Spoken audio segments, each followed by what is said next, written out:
बिस्मिल्लाहिर्रहमानिर्रहीम। खातिन हज़रात, मैं हूँ अख्तर अब्बास और आप सबको मेरा सलाम पहुँचे। लाहौर से डॉक्टर खालिदा अनवर साहिबा ने अपनी किताब भेजी है, कहाँ गुमा में था, और शेरी मजमुआ है, अच्छा छपा हुआ है। वो कहती हैं कि जो आसमान पे मेरा नाम आप लिख आए, जो आसमान पे मेरा नाम आप लिख आए, बहुत ही दूर है लिखा, यहीं कहीं लिखे। इनकी और एक गज़ल के 2-3 अशार हैं।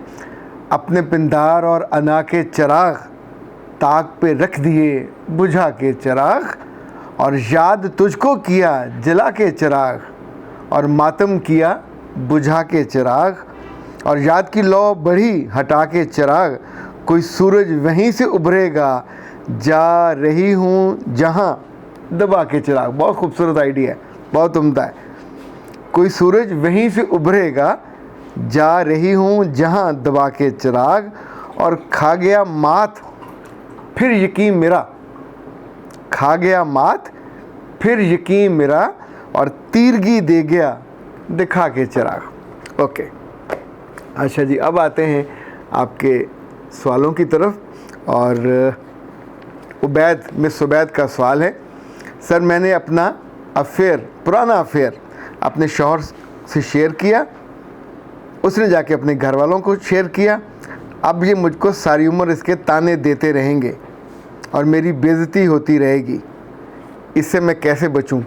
अच्छा, मज़े का सवाल है, आला, बिल्कुल आला। आग जला के पूछते हैं तपश से कैसे बचूं, और नंगे पांव कांटों पे चलने के बाद पूछते हैं कि उस पर चुभते क्यों हैं।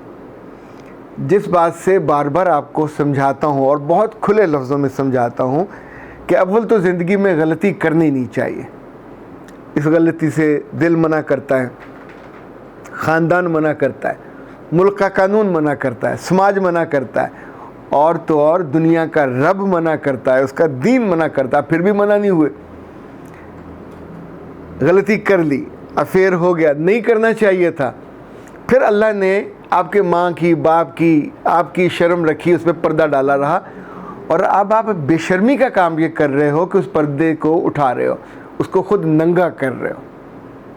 अपने आप को कोई नंगा करे और फिर ये चाहे कि लोग उसको नंगा ना कहें, ये कौन सी अकल है?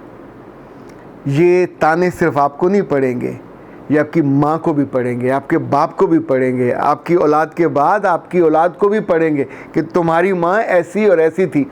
क्यों नहीं पड़े वैसे, बाय द वे? यानी आप सबसे ज़्यादा अपने सगे हो सकते हैं, आप अपने सगे नहीं हो।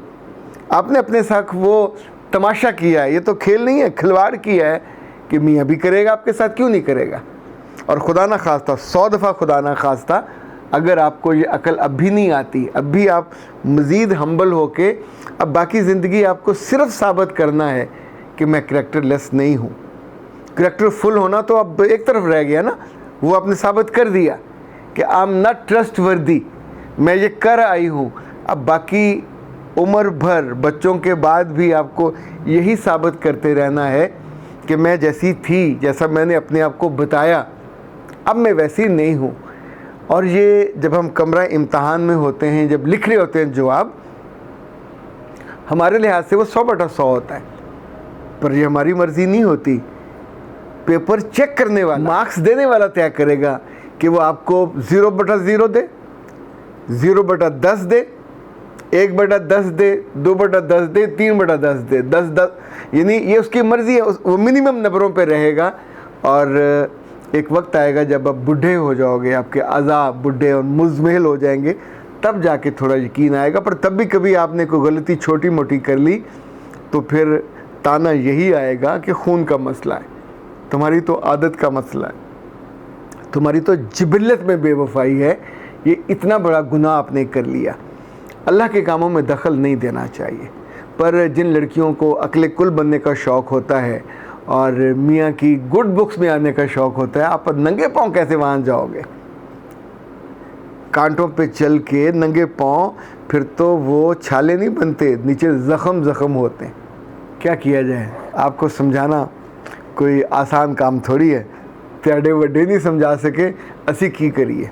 अच्छा जी, अब्दुल्ला ये मिस अब्दुल्ला कहती हैं, सर अगर दामाद ससुराल की इज़्ज़त करे तो बाज़ माएँ ससुराल को बदनाम करने लग जाती हैं कि सास तवीज़ डाल के सास ने अंधा कर दिया है। करने दें, लड़का सही जगह पे है, वो रिश्तों को ठीक लेके चल रहा। अब आसपास वाले जो मर्जी बोलते रहें, आप उनको बॉदर करोगे, उनको रजिस्टर करोगे तो ज़ाहिर है फिर अपनी दिक्कत में जाएंगे। बिन्नत हवा कहती हैं, सर मैं बाहर के मुल्क में रहती हूँ। अल्लाह की बंदी, बाहर का मुल्क क्या होता है? कहें मैं यूके में रहती हूँ। आपके यूके का विज़िट कब है? मैं आपसे ज़रूर मिलना चाहती हूँ। बेटा यूके का विज़िट तो जब होगा सो तब होगा। तो यूके वाले, ऑस्ट्रेलिया वाले, अमेरिका वाले इसी इंतज़ार में थोड़ी बैठे रहते हैं कि मैं यूके जाऊंगा तो मुलाकात होगी। अल्लाह ने ये आधी मुलाकात का एहतमाम इंतज़ाम किया हुआ। आराम से वक्त लीजिए, फ़ोन घुमाइए, व्हाट्सएप पे बात कर लीजिए, बात हो जाएगी। वैसे इंशाल्लाह इस साल इरादा है मेरा कि यूके से बहुत सारी दावतें हैं, बल्कि अभी हाल ही में तो वाशिंगटन से बड़ी रेगुलर दावतें मिल रही हैं। और माज साहब ने तो अपना घर, अपनी गाड़ी और अपनी मोहब्बत और अपना दिल सब पेश किया है। इंशाल्लाह देखते हैं अल्लाह क्या चाहते हैं तो वो उसकी सूरत बनाते हैं। अच्छा जी, राज़िया ने पूछा है कि मैंने बड़ी मुश्किल से पैसे जमा किए और मेरे मियाँ ने भी जमा किए, तो मेरी माँ बाप ने मुझे एक प्लॉट दिया था, उस पे अब हम दोनों ने अपने पैसों से मिलके एक घर बनाया। तो पूछना ये था कि ये घर किसके नाम होना चाहिए।